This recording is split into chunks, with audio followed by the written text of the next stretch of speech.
Hey, this is Victor with VR Speed Shop, and today I'm going to be doing a build with a custom Cannondale with a KTM 380. Has full aluminum custom bodywork, and I'm going to take you step by step through the build process. It's not complete bike, working on getting everything tested and ready to go. Enjoy the video.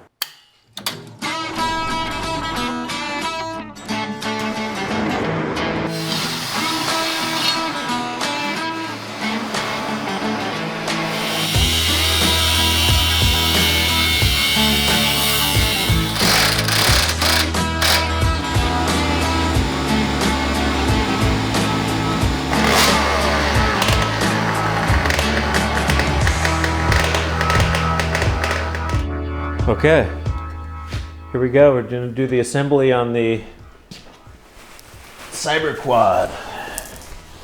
Please don't sue me, Elon Musk.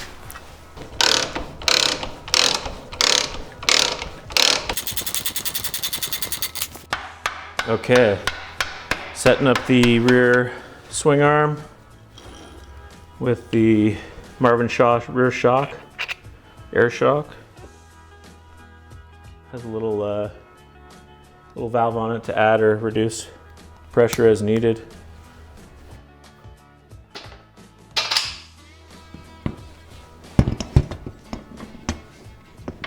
These are Paddle a Brat by Sand Tires Unlimited, and they've been custom cut with a hot knife to reduce about half of the paddles on there. So now we need to add air to that tire, but next will be lower it down so that lines up.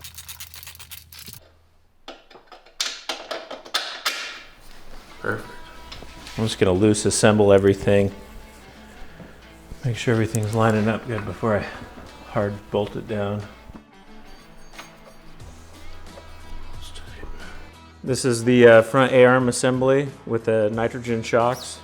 They're lighter weight, and when they have reservoirs like this, they can have multiple stages of rebound. Now, the next thing to do is gonna lift it up a little bit and put the front tires on so it can roll on its own.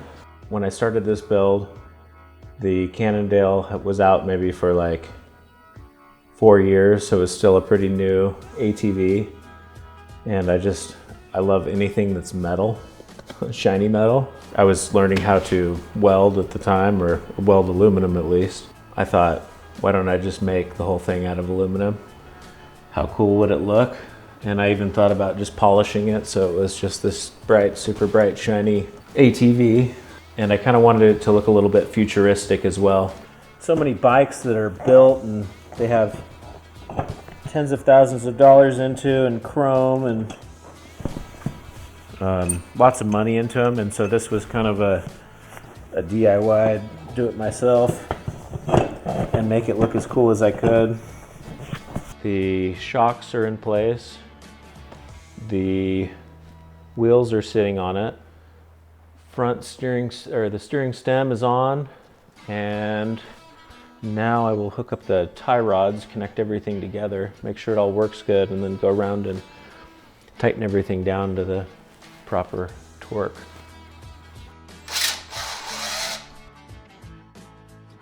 My budget for this bike, especially when I first started, was basically, if I can't buy cool stuff or things that look neat, then I'll just build it myself.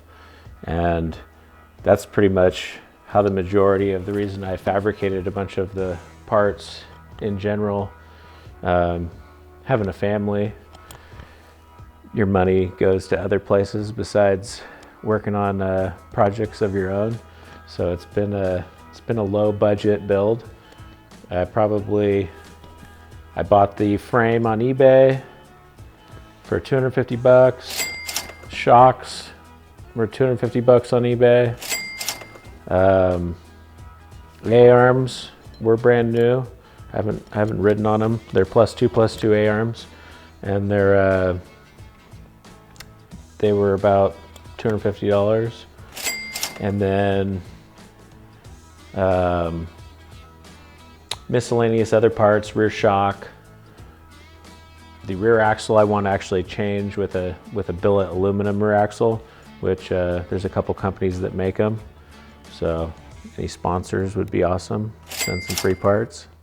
When people first get into a project and they have a certain task that requires you to go and learn something, it's worth it, because you can use that skill throughout the rest of your life. As far as me, whenever I've wanted to learn something, build something, there's always many steps. And in those steps, you're learning how to weld, you're learning how to bend metal, you're learning how to grind, cut, whatever it may be. But all it takes is an idea, and then go from there.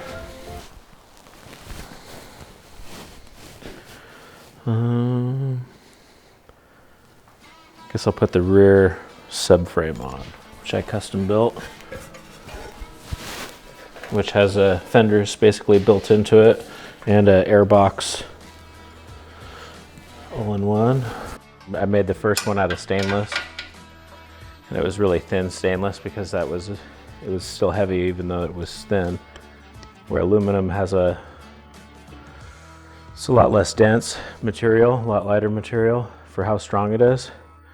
So I remade it in aluminum, and this piece is made up of probably close to 30 different little pieces that are welded together.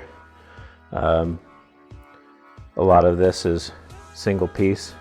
Yeah, this might be one piece here, one piece. The middle part basically was some cuts, and then folded the material in, and then welded the seams, and then polished the welds to where that they don't show anymore, which this is all a weld right here.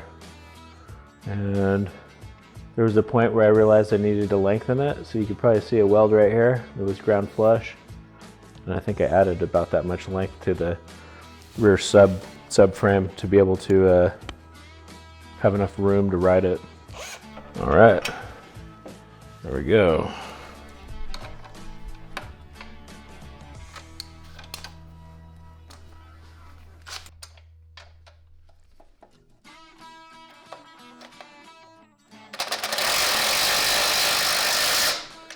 So here we go, we're putting the engine in.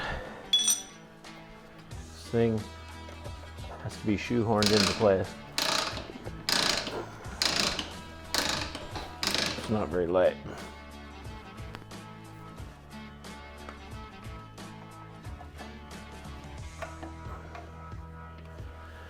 Okay. The KTM 380 is the engine in this bike, and it was the last of the big bore two-strokes that were produced by any company. Most people know about CR500 dirt bikes, KX500s, which they built into the early 2000s. This engine for KTM, they had a 500 at one point in the early 90s, but this is the newest technology, biggest bore engine that you can get out of a KTM dirt bike.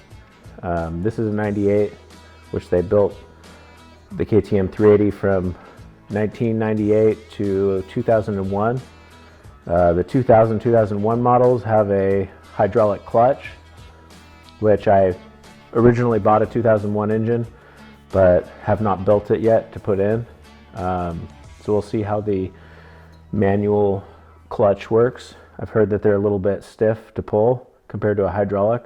It's a lot of power for this frame.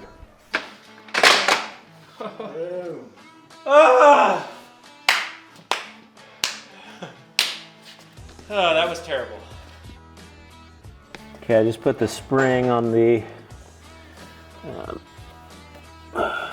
exhaust pipe because it has a two-piece connection in the front, and I just want to make sure that's real nice and tight, and it holds itself up to the motor.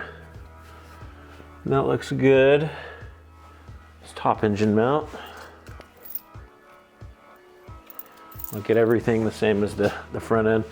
Get everything loosely bolted together and then come back and tighten everything down once I know it's good.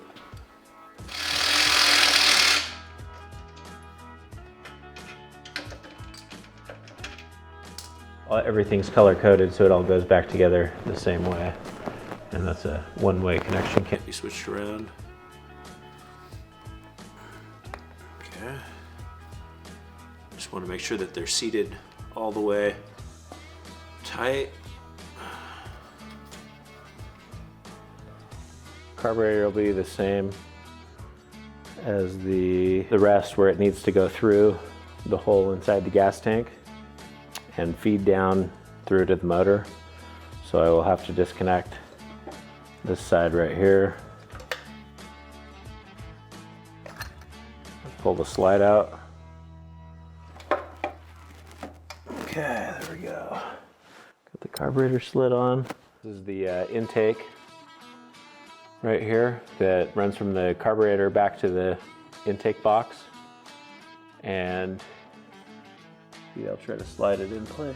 Like a 5,000 piece puzzle trying to figure out how to put everything together. Oh, come on, man.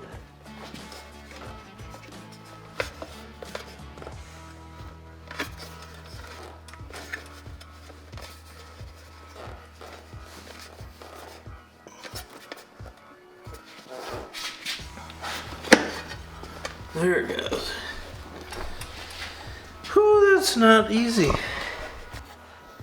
So now I have to install the petcock, on-off fuel valve. What's up, buddy? Go sit over there, please. So I got to run my lines up through the tank. Need to also do the carburetor down through the top. The hardest part on this thing is to remember the order of operations in which it goes back together. What color is the carburetor? It's going to be aluminum. It's going to be the same color it is. Yeah. That's the plan. What color do you think it should be? You don't know? Well then how about aluminum? Because aluminum is my favorite color. Okay, so I'm putting in the top of the carburetor, the slide, and the cap. Screwing that down, that controls the throttle position.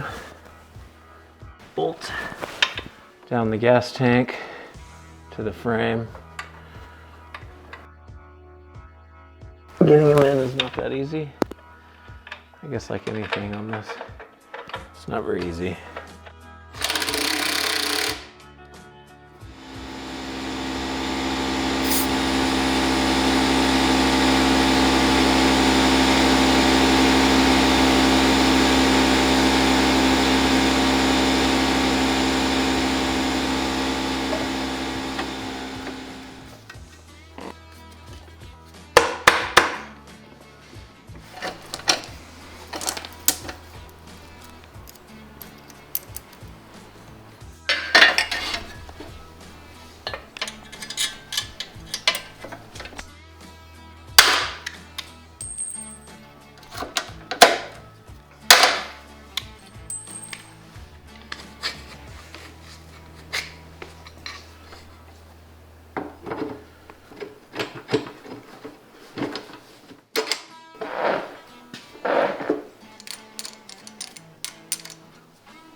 Please start.